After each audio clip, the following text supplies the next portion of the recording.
감사합니다. 언제 들어도 좋은 말입니다. 하나님이 당신을 사랑하십니다. 인사하겠습니다. 앞뒤 전후 하나님이 당신을 사랑하십니다. 인사하겠습니다. 할렐루야. 예, 감사합니다. 예, 우리 김명래 권사님도 한국에서 오셨고 김기훈 장로님도 오셨고 그러네요. 예, 감사합니다.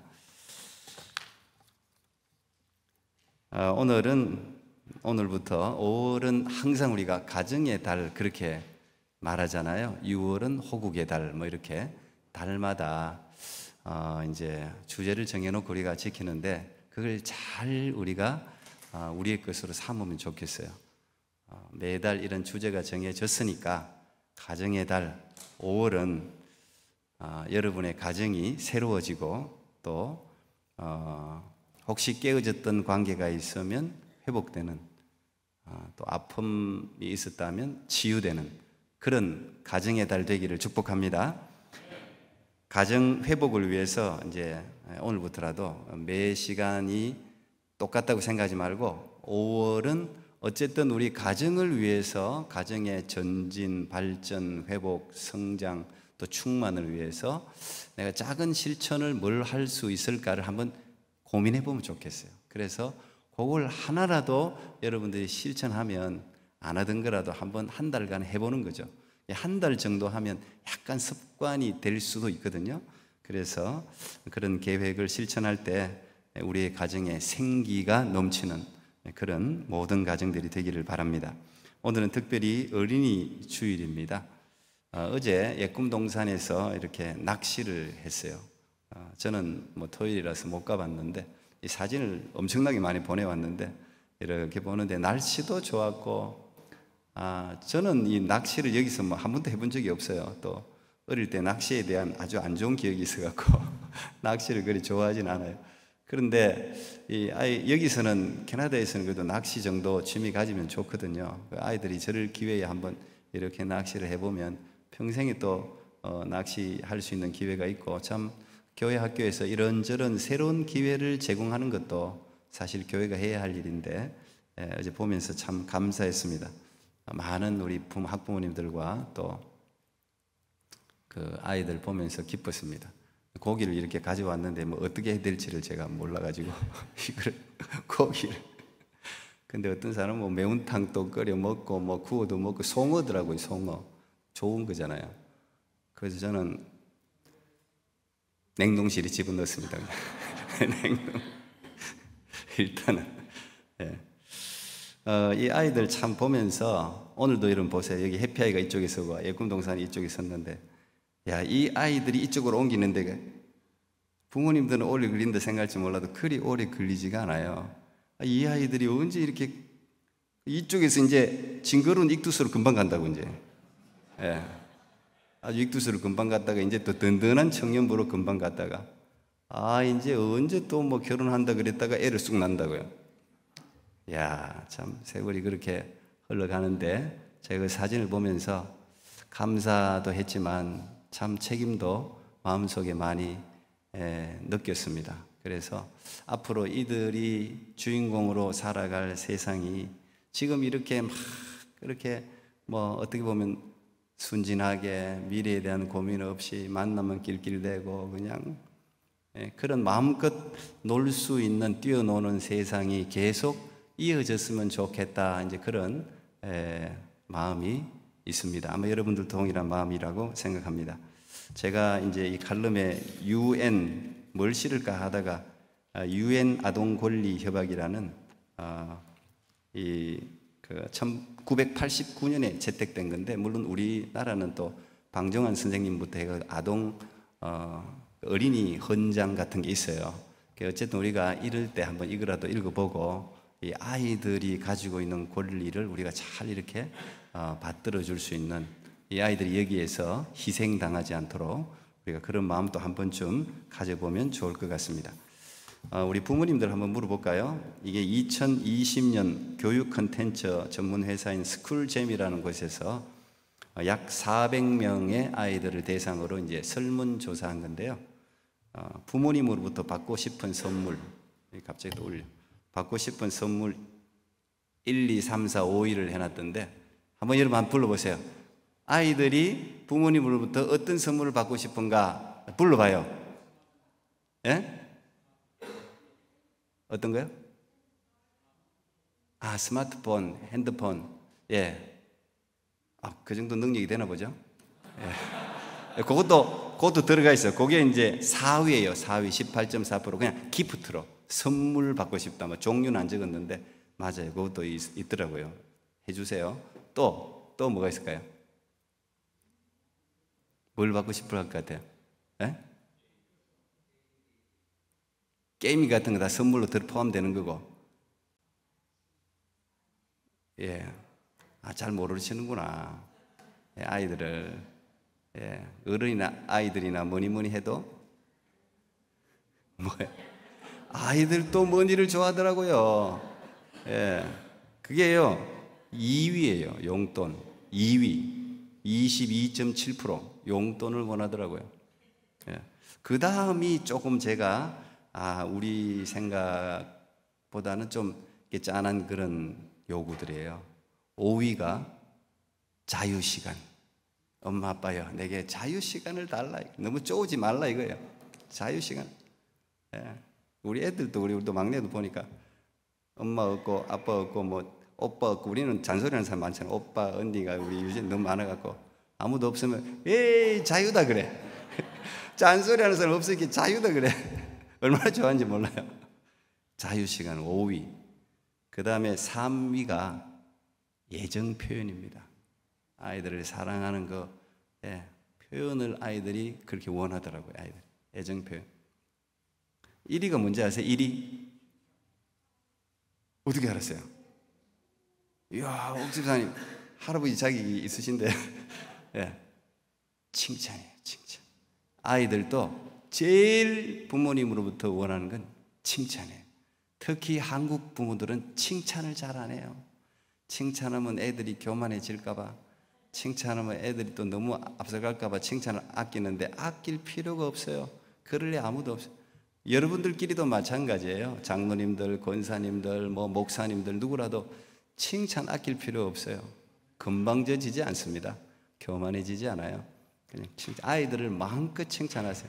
그래서 칭찬거리를 딱 발견하게 그걸 항상 이렇게 신경을 쓰고 있다가 아무데나 시도 때도 없이 뭐 이렇게 하면은 그거 마음이 이게 느껴지질 않고, 진짜 특별하게 꼭 칭찬할 게 거리가 탁 생기면 그걸 좀 스페시픽하게 그걸 딱 들어가지고 탁 칭찬하면 아이들이 엄마 아빠가 나를 이렇게 유심히 보고 있구나. 예. 돈 드는 거 아니잖아요. 용돈이 2위라니까요. 1위는 칭찬, 3위는 애정 표현, 5위는 자유시간. 여러분의 아이들이 그런 칭찬과 사랑과 자유 가운데 무럭무럭 자라나기를 축복합니다. 아이가 우리가 품에 있을 때 이 아이가 우리가 품고 있는 시간이 그리 많지 않지 않습니까? 이 해피아이 막 이러니까 이거 뭐 힘들고 뭐 할 때가 좋은 거라고 어른들이 이야기하는데 애기 엄마들은 잘 모르죠. 금방 품에서 벗어나지 않습니까? 그리고 중고등학생들도 마찬가지예요. 아직 미성년자들은 그래도 부모의 컨트롤, 통제하에 있는 거예요. 바로 그 아이가 품에 있을 때 아이들이 그래도 통제하에 있을 때 우리가 최선을 다해서 교육을 해야 됩니다. 그걸 이제 놓치면 우리가 부모의 역할이 없어지는 거예요. 그래서 저는 묵상을 하다가 이 어린이 주일이나 뭐 이 5월 늘 같은 주제가 오는 이 설교가 목사님들 좀 어렵거든요. 묵상하다 이 출애굽기 오늘 2장 말씀이 생각났습니다. 그래서 자녀 양육의 원리라는 제목을 잡았는데, 여러분 자녀 양육은 뭐 획일적으로 똑같은 그런 방법 없어요. 아이들이 다 다른데 어떻게 그 참고하는 거지. 내 아이는 내가 알아서 가장 맞는 방법으로 교육을 해야 되는 거예요. 모든 게 다 마찬가지예요. 저 사람이 그렇게 했기 때문에 나도 그렇게 될 것이다, 그런 거 없어요. 그냥 자기 아이, 자기 형편, 자기 상황에 맞는 교육의 방법은 여러분들이 찾아내야 되는 거예요. 그러나 프린시플, 원리는 다 동일할 수 있어요. 그래서 오늘 제가 이 출애굽기 2장 1절부터 10절까지를 통해서 원리입니다. 자녀 양육의 원리. 첫 번째 1절 우리가 1절 보면 레위 가족 중 한 사람이 가서 레위 여자에게 장가들어 그랬습니다. 저는 먼저 이 자녀 양육을 잘하기 위해서는 첫 번째 믿음의 부모가 되어야 되는 거예요. 오늘 이 레위 족속 중 한 사람, 레위 지파는 12지파 중에서 제사장으로 구별된 지파입니다. 무슨 말이냐? 이 모세의 부모님들은 신앙적인 사람, 믿음이 있는 사람, 여호와를 경외하는 사람이었다는 거예요. 교육학자들 중에 그냥 유명한 말이 있습니다. 문제 있는 부모는 있어도 문제 있는 자녀는 없다는 말이 있어요. 어떻게 생각하세요, 여러분? 항의하고 싶을 수도 있어요. 무슨 말이에요? 아이들이 문제이지. 그렇지 않습니다. 가만히 생각해 보면 문제 있는 부모가 있기 때문에 문제 있는 자녀가 있는 거지, 문제 있는 자녀는 없어요. 아이들의 시작은 결국 부모가 결정을 하는 겁니다. 부모가 신앙이 깊으면 자녀들에게도 개성되기 마련이죠. 그래서 자녀들의 신앙을 걱정하기 전에 부모의 신앙을 점검하는 것이 자녀 양육의 첫 번째 원리예요. 두 번째, 2절, 3절 보니까 그 여자가 임신해서 아들을 낳고 그가 잘생긴 것을 보고 3달 동안 숨겼다. 그리고 더 숨길 수 없게 되어서 그를 위해서 갈대 상자를 준비했다. 이런 말이 있습니다. 무슨 말이냐? 자녀 양육을 내 힘으로, 내 폴스로 끌고 갈 수 있을 때까지 끌고 갈 수 없는 한계를 맞이할 때가 온다는 거예요. 이게 내가 말하면 잘 들었는데 어느 날 갑자기 반기를 드네. 그 순간이 빨리 온 아이들도 있고 늦게 오는 아이들도 있고 시간 차지 반드시 와요. 미성년자 때 그 애 안 먹였으면 성년 돼 갖고도 먹이는 자식들이 있어요. 반드시 내 힘으로 컨트롤할 수 없는 그때가 온다는 거예요. 그럴 때는 어떻게 돼요? 자녀 양육의 한계를 느낄 때는 떠나보내야 되는 거예요.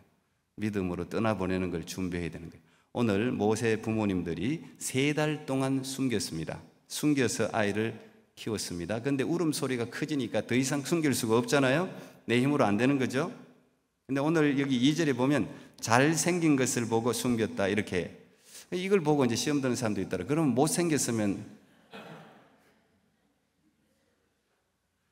그래서 이 외모에 이게 그 열등감 있는 사람들은 이 본문을 그렇게도 보더라고요. 예. 근데 여기 잘생겼다는 단어는 토브라는 단어입니다. 토브 하도 많이 들어봐서 아시죠? 하나님이 천지 만물을 창조하실 때 하루씩 하루씩 창조하고 난 후에 보시기에 좋았더라. 이거 7번 반복하지 않습니까? 그게 토브예요. 굿이라는 뜻이죠. 좋았다. 그래서 부모가 보기에 잘생겼다는 것을 의미하는 게 아니고 하나님 보시기에 좋았다 이 말이에요. 그러니까 부모님은 그 하나님이 주신 믿음으로 이 아이를 바라봤는데 너무 잘생겼다, 준수하게 보였다 그 말이죠. 사도행전 7장에 스데반 집사가 돌에 맞아 죽기 직전에 막 유대인들을 향해서 긴 설교를 합니다. 그죠? 그 중에 모세 이야기가 잠깐 언급이 됩니다. 7장 20절 보니까 이렇게 언급했습니다. 그때 모세가 낳는데 하나님 보시기에 아름다운지라 그의 아버지 집에서 3달 동안 길리더니 이렇게 해석을 했습니다. 그렇죠? 이 토브는 부모가 보기에 좋은 게 아니라 하나님 보시기에, 그분이 보기에 He was lovely in the sight of God 이렇게 번역을 했다는 거예요. 그래서 자녀 양육의 가장 기초는 하나님의 눈으로 자녀를 바라보는 거예요. 내 기준이 아니라 하나님의 기준으로 자녀를 대해야 돼요.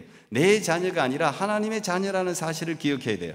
하나님 보시기에 아름답게 길러내야 되는 거예요. 내 욕심으로 내가 만들고 싶은 자녀들을 길러서는 안 된다는 것이죠. 모세가 태어난 시기는 제일 안 좋은 시기였어요. 하필 그때 바로가 명령을 내렸는데 어떤 명령을 내렸는지 아시죠? 가만히 보니까 히브리 민족이 막 얼마나 번성을 하는지, 그 당시 인구수는 국력이었지 않습니까? 지금도 마찬가지지만 계속 번성을 하니까 이러다가 큰일 나겠다. 그래서 여자가 태어나면 살리고 남자 사내가 태어나면 전부 나일강에 버려서 죽이라 그랬어요. 그럼 어명을 내렸습니다. 바로 왕의 어명인데 그걸 누가 거역할 수가 있습니까? 하필 그렇게 어떻게 보면 참 안 좋은 시기에 모세가 태어난 겁니다. 모세보다 3살 형인 아론이 태어난 이후에 아마 이 명령이 내려졌던 것 같아요. 그런데 어떻습니까? 항상 영웅은 난세에 태어나는 법입니다. 하나님은 어둠 가운데서도 일하시죠. 사사시대 룻이라는 이방 여인을 통해 다윗이 태어나지 않았습니까? 사무엘도 캄캄한 시대, 어두운 시대에 사무엘도 하나님이 보냈어요. 역사 가운데로. 칠흑같이 캄캄한 역사의 밤에도 하나님이 일하심을 우리가 믿어야 됩니다. 그래서 자녀들을 양육하면서 내가 돈이 없어서, 내가 환경이 안 돼서, 내가 위치가 안 돼서 이런 환경 탓을 할 필요가 없다는 거예요. 자녀는 하나님이 기르는 거예요. 내가 할 수 있는, 부모가 할 수 있는 최선을 다하면 되는 거죠. 오늘 모세 부모가 어떻게 했습니까? 3절, 더 숨길 수 없게 되며 그를 위하여 갈대 상자를 가졌다. 부모가 할 수 있는 건 베스트예요. 최선은 다해야 돼요. 자기가 할 수 있는 일을 다 해야 돼요. 이 아이를 숨길 수 없으니까 자기가 할 수 있는 거, 그 당시 나일강에 많은 게 파피루스였어요. 이 파피루스로 다 자르고 해가지고 상자를 만드는 거죠. 그래서 우리가 그걸 갈대 상자라 부릅니다. 이 갈대 상자는 히브리어로 테바라는 단어를 쓰는데, 이 테바라는 단어는 노아 방주도 테바예요. 똑같은 테바라는 단어를 쓰는 거예요. 근데 이 테바의 특징은 뭐냐? 스스로 움직일 수 있는 동력이 없는 배예요. 요즘은 뭐 이렇게 엔진 달아가지고 자기가 움직이는 대로 운전하면서 다니는데, 이건 스스로 움직일 수가 없어요. 바람이 부는 대로 흘러가는 배입니다. 다시 말하면 오직 하나님만이 움직이는 배예요. 물결이 어디로 흘지, 풍랑이 어디로 칠지를 모르는 거예요. 그리고 그 갈대 상자의 역청과 나머지 오늘 아스팔트 만드는 그거 있죠? 그게 역청 아닙니까? 그걸로 다 물이 흘러 들어오지 못하도록 최선을 다하는 겁니다. 부모가 오늘날 자녀 양육을 해야 될 게 뭐예요? 이 세상의 물결이 아이들의 마음을 어지럽히지 않도록 세상의 우상 문화의 물결, 온갖 폐역한 물결로부터 자녀들을 보호해 주는 거, 그거 부모가 해야 되는 거예요. 스스로의 판단력이 서기 전에는 부모 역할이 절대적이잖아요. 이성이 깨어나면, 자기 의지력이 깨어나면 스스로 결정하겠지만, 스스로 결정할 수 있는 능력이 없을 때는 부모가 그걸 막아줘야 되는 거예요. 퇴폐 문화로부터 보호해 줘야 됩니다. 근데 가장 좋은 보호법이 뭘까? 가장 좋은 보호법이 뭘까? 제가 한번 생각해 봤는데, 우리가 스포츠에서 최고의 수비는 최고의 공격이라는 말이 있어요. 가장 좋은, 세상에 우상 문화, 퇴폐 문화, 이 모든 문화가 아이들의 삶에 관여하지 못하도록 막는 최고의 좋은 방법은 최고 좋은 것을 보여주는 거예요. 나쁜 문화, 나쁜 게임, 나쁜 놀이를 접하기 전에 좋은 놀이를 보여주는, 경험하게 해주는 거예요. 그거를 부모가 해야 되는 거예요. 좋은 곳을 여행 다니고 좋은 운동을 시켜주고 돈을 그런 데 써야 되는 거예요. 그러면 아이들이 이게 더 좋은데, 좋은 것에 좋은 놀이를 발견하고 재밌는 놀이를 발견하면 나쁜 놀이를 할 리가 없죠. 그 다음 4절, 그의 누이가 어떻게 되는지를 알려고 멀리 섰더니. 갈대 상자를 띄워서 어떻게 될지 모르는 아이의 운명을 그냥 아이 스스로에게 맡기고 그냥 내팽개친 게 아니죠. 이게 어떻게 되나 누이가 지켜봤다는 거예요. 자녀들을 우리가 떠나보낸다는 것은 이제 떠나갔으니 내 책임은 끝났다는 게 아니죠. 끝까지 자녀를 위해서 지켜보면서 중보 기도해야 될 책임이 부모에게 있다는 것을 의미합니다. 우리가 할 수 있는 일은 끝난 게 아니죠.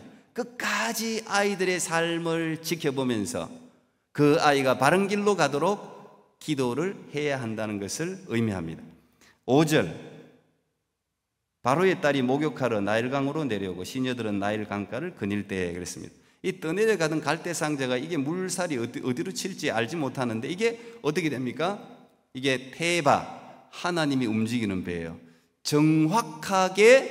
정확한 시점에 바로 왕의 외동딸이라고 알려져 있어요. 바로 왕의 딸에게로 딱 목욕하러 가는 시점에 딱 하나님이 도착하게 만듭니다. 인생에 우연은 없습니다. 여기 다른 번역서 보면 여기는 그냥 바로의 딸이라고 바로 나오는데 5절에 다른 모든 번역서에는 전부 다 마침, 그때 마침, 이 표현이 다 붙어 있어요. 그때 마침, the time, 하나님의 가스 타임이에요. 하나님의 시간에 하나님이 딱 맞게 바로 공주가 목욕하러 나오게 만든 거예요.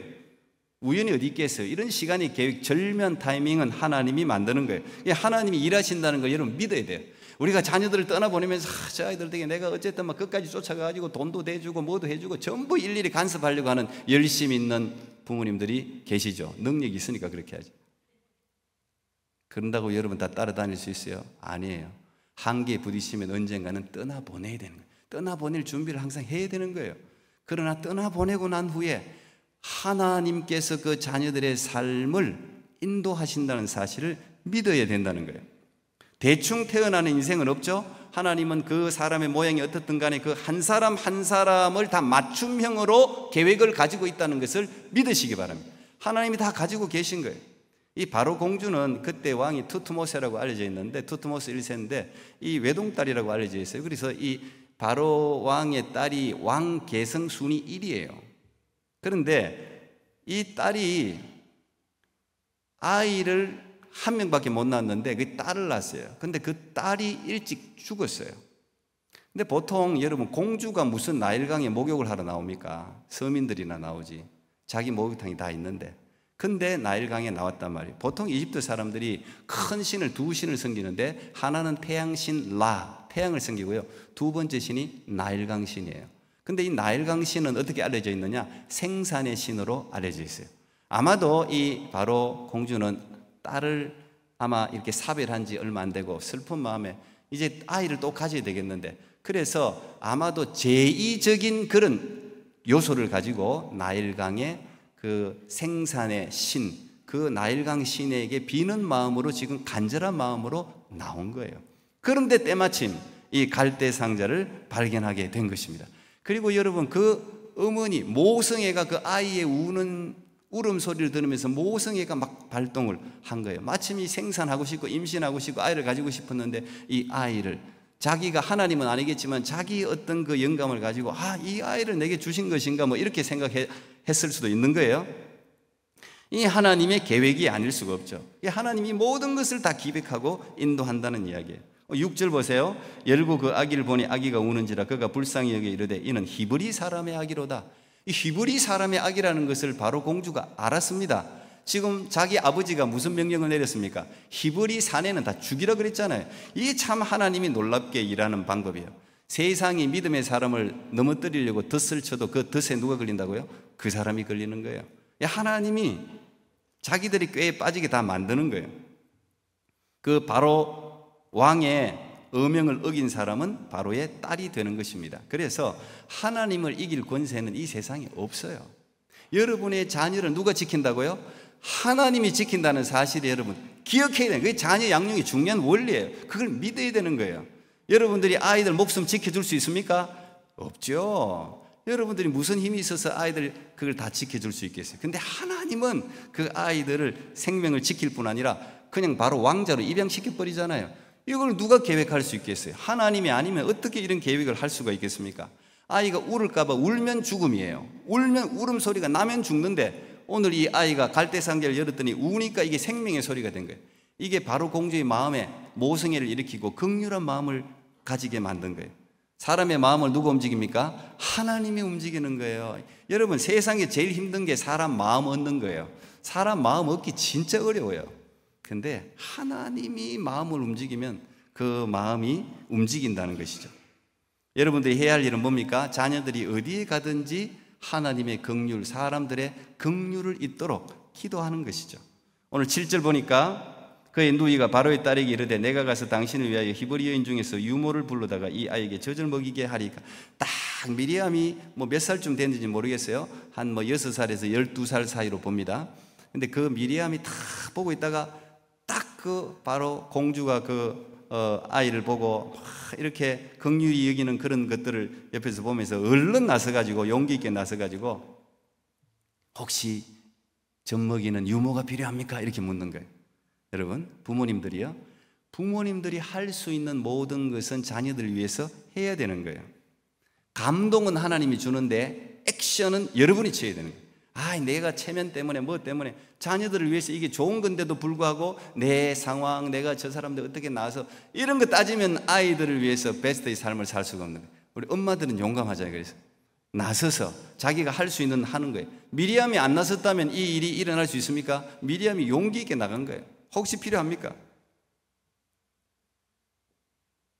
9절 바로의 딸이 그에게 이르되 이 아기를 데려다가 나를 위하여 젖을 먹이라. 내가 그 삭스를 주리라. 여인이 아기를 데려다가 젖을 먹였다.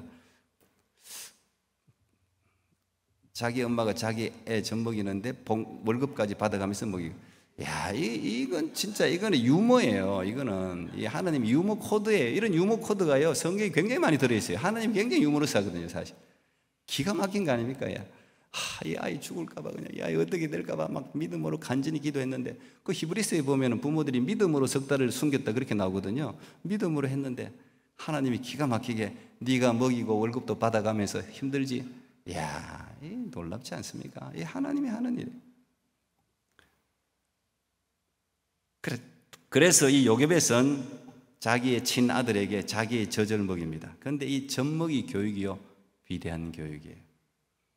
당시에 보통 젖을 한 3살에서 6살까지 먹였다고 합니다. 짧게는 3살까지 먹였을 거고 길게 먹였으면 6살까지 먹였다는 이야기예요. 젖을 떼고 데려다 줬으니까. 여러분 우리가 잘 아시죠? 3살 버릇 8까지 간다. 3살 때 모든 입의 입맛이라든지 모든 게 다 결정되는 거예요. 근데 그 중요한 시기를 엄마가 교육을 시킨 거죠. 무슨 교육을 시켰겠어요? 여러분 요게벳이 이제 이 아이가 바로 공주 밑에 떠나보내야 되는데 그 간절함으로 이 아이에게 무슨 교육을 시키게, 평생에 시킬 교육을 한꺼번에 그냥 인센티브로 완전히 시켰을 거 아닙니까? 저는 2가지일 거라고 생각합니다. 추격한다면 첫째는 신앙교육일 거고 두 번째는 민족교육이었을 거예요. 역사교육, 굉장히 중요해요. 정체성 교육, 그거 분명히 시켰을 거예요. 우리가 유대인들 이야기할 때 주이시 마들이라는 말을 씁니다. 주이시 마들. 그래서 엄마가 유대인이면 다 유대인으로 인정하지 않습니까? 그래 엄마들이, 주이시 엄마들이 아마 여기서부터 시작된 게 아닌가 그런 생각도 들 정도예요. 그 엄마의 젖 교육은 굉장히 위대합니다. 그래서 가정에서는요, 아빠가 돈도 벌고 힘이 있는 것 같아도 그 아이들의 정신적, 영적 지주는 엄마예요. 엄마가 딱 서 있으면은 아이들이 그냥 든든하게 서 있는 거예요. 엄마가 신앙을 놓치지 않으면 아이들도 신앙적으로 자라는 거예요. 우리 교회 그때 특별 새벽 기도할 때 우리 청년부의 혜윤이라는 애가 저 다운타운에서 여기 2주 동안 출석하지 않았습니까? 새벽 3시 반에 일어나가지고 1시간 40분을 새벽 기도를 매일 다 나왔어요. 제가 이렇게 스치며 들었는데 그 아버지는 야야 영상으로 드리면 되지. 그 아버지는요, 딸 그렇게 여러분 생각해 보세요. 여러분 딸이 저 외국 땅에 내가 가보지도 못하는 그 외국 땅에 있는데 새벽 3시 반에 일어나고 버스 타고 사람도 없는 거 얼마나 위험합니까? 사실 따지고 보면 위험하니까 아버지는 영상으로 드리지. 야, 그거 꼭 그렇게 나가야 되니 이렇게 걱정하는데 엄마도 그런 걱정이 있지. 그런데 엄마는 폰을 딱 들고 끝까지 내가 너와 함께 한다. 버스 타고 끝까지 도착하는 시간까지 전화하는 거예요. 탔니? 지금 요즘은 구글로 보면요 위치 파악이 다 된대. 다 위치를 파악을 다 한 거예요. 그게 엄마예요. 그 엄마가 아빠거든. 그 엄마가 신앙이 그렇게, 그래도 그 새벽, 사실 여러분 자녀가 그 미국이나 어디 있는데 그렇게 보낼 엄마 아빠가 많지 않을걸요. 그 새벽에 3시 반에 그 버스가 얼마나 위험합니까? 잘못하면. 그게 엄마예요. 신앙을 가진 엄마예요. 어릴 때 교육은 눈에 보이지 않지만 반드시 효과가 언젠가 나타나기 마련입니다. 여러분 아기가 태어났을 때 초유 이야기 하지 않습니까? 이 엄마 젖에는 모든 영양이 다 제일 사실 건강해요. 인공적으로 만든 어떤 분유도 엄마의 이 초유, 이 모유를 따라가지를 못합니다. 제일 모든 가장 그 영양가 있는 게 여기 다 들어있는 거예요. 세상 질병을 이길 수 있는 면역 체계도 거기에 다 들어가 있는 겁니다. 그럼 이 젖이 뭘 이야기할까요? 성경적으로 우리가 보면 이 젖은 하나님의 말씀이에요. 하나님의 말씀. 우리가 아이들에게 이 하나님의 말씀을 어릴 때부터 먹여야 되는 거예요. 그게 가장 건강한 거예요. 세상의 어떤 유혹으로부터 지킬 수 있는 거예요. 베드로전서 2장 2절 보면 이런 말이 있죠. 갓난 아기들 같이 순전하고 신령한 젖을 사모하라. 이는 그로 말미암아 너희로 구원에 이르도록 자라게 함이니라 그랬잖아요. 이 자녀 양육의 중요한 원리는 두말할 필요 없죠. 하나님의 말씀을 먹이는 거예요. 그래야 아이들이 어떤 것으로부터 보호가 될 수 있는 거예요. 모든 면역력이 생겨서, 영적 면역력이 생겨서 세상의 유혹과 모든 질병으로부터 이겨낼 수가 있는 거예요. 오늘 10절 보니까 이런 아이가 결국 자라면 뭐가 된다고요? 오늘 마지막 10절 보니까 그 아이가 자라매 바로의 딸에게로 데려가니 그가 그의 아들이 되니라. 그의 이름을 모세라 하니라. 이렇게 자란 아이가 누가 된다고요? 모세가 되는 거예요. 모세라는 건 물에서 건졌다는 뜻 아닙니까? 결국은 이 모세가 이스라엘 백성들을 이집트에서 구원하는 민족의 지도자가 되는 것이죠. 이런 믿음의 훈련을 잘 받은 아이들은 자신의 생명뿐 아니라 다른 사람의 생명도 구원하는 사람으로 서게 되는 거예요. 왜? 하나님의 말씀이 다른 사람, Jesus first, joy, Jesus first, others second, yourself last. 우리 joy 뜻이 그렇게 이야기하죠. 그게 기독교 정신이거든요. 그런 사람으로 하나님이 길러내는 거예요.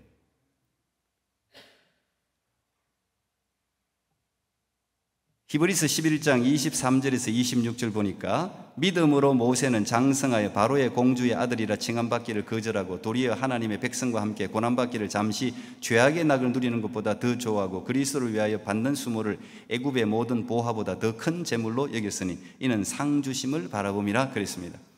모세가 이집트 왕자의 자리보다 권력의 유혹을 받지 않는 사람이 되었다는 이야기예요. 애굽의 보화보다 고난을 더 좋아했다 그랬죠? 물질, 돈에 유혹당하지 않는 사람으로 자랐다는 이야기예요. 권력, 돈, 그리고 요즘 치면은 성적인 유혹까지 다 거절할 수 있는 진리 안에 참 자유의 사람으로 자랐다는 것입니다. 그런데 그게 기간이 좀 필요해요. 금방 되는 게 아니에요. 교육의 효과는 금방 나타나는 게 아니에요. 모세가 어머니의 교육 효과가 언제 나타났습니까? 나이 40이 되었을 때 나타났어요. 40세가 되어서 자기 히브리 민족을 돌아볼 생각, 내가 히브리인이구나 정체성을 확인하고 히브리인들을 내가 도와야 되겠다는 생각을 그때 가졌어요. 그러다가 실패했죠? 근데 나이 80에 결국은 또 히브리인들의 구원자로 하나님께서 사용하지 않습니까? 우리가 부모들이 너무 조급해요. 부모들이 자녀 양육할 때 너무 조급해요. 길게 봐야 되는데 길게 봐야 엄마들이 주로 그렇더라고요. 제하고 제 아내하고 이 교육이 조금 이제 그런 면에서 좀 달라요. 저는 항상 길게 보는데 이 여자들은 아무래도 좀 조급해요. 뭐 하면은 효과 금방금방 나타나야 돼. 근데 여러분, 젖먹이 교육, 말씀 교육, 신앙 교육은 반드시 효과가 나타나게 되어 있어요. 우리 부모님들이 느긋하게 기다릴 줄 알아야 돼요. 눈앞에 펼쳐지는 순간순간 상황 때문에 막 당황해하고 그냥 아이들을 때려잡고 상처만 줘, 애들한테. 여러분, 오늘 어린이 주일이죠. 무엇보다 우리의 자녀가 하나님의 형상을 닮은 거룩한 인격체라는 사실을 꼭 생각해야 됩니다. 내 자녀가 아니에요. 가장 기본인데 가장 중요한 자녀 양육의 원리예요. 내 자녀가 아니라는 말은, 하나님의 자녀라는 말은 하나님이 양육하신다는 이야기예요. 그걸 믿어요. 그게 가장 기본이에요.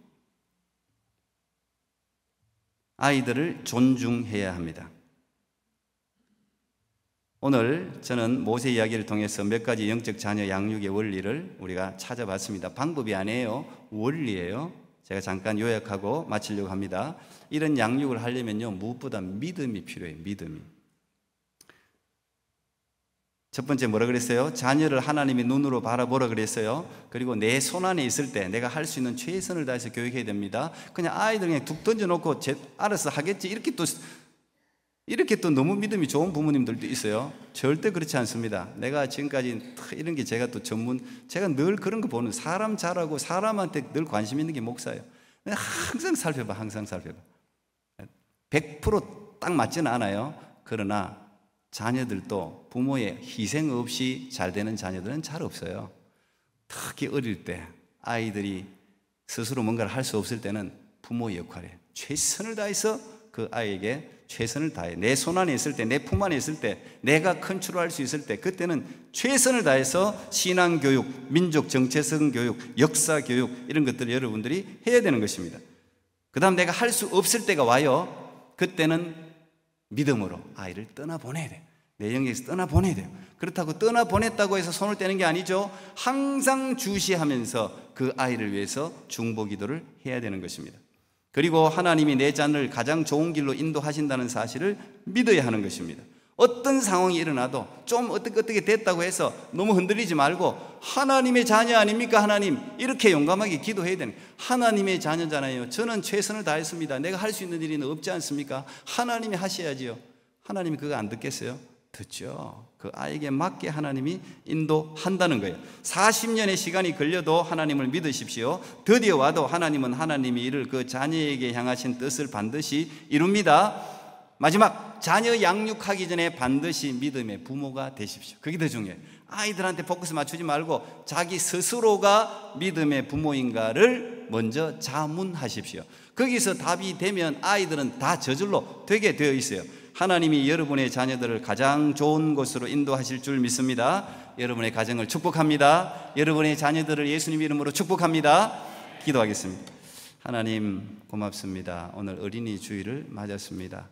우리도 어린이였을 때가 있었는데 하나님, 우리가 어린아이 때 또 받지 못한 사랑, 또 우리가 잘 교육받지 못했다고 아이들에게 강요하는 일이 없게 해 주시고, 무엇보다 최고의 부모님, 최고의 교육가이신 우리 하나님을 믿게 하여 주시고, 아이들을 존중하고 사랑하고 칭찬하고 하나님 그들을 포옹하고 내가 할 수 있는 최선을 다할 때 우리 하나님이 우리의 자녀들을 이 시대에 꼭 맞게 하나님이 계획하신 대로 반드시 선하게 인도하실 줄을 믿습니다. 하나님, 자녀들을 위해서 양육하느라 늘 애쓰고 신경 쓰고 기도하는 우리 부모님들 주님 붙들어 주시고, 저들의 어려운 상황 가운데서도 최선을 다하고 있사오니 지혜 주시고 능력 주시고 은혜 주시고 인내심을 주셔서 믿음을 주셔서 저들의 모든 자녀가 다 한 명도 빠짐없이 하나님의 손에서 잘 자라게 해 주시옵소서. 예수님 이름으로 기도하옵나이다. 아멘.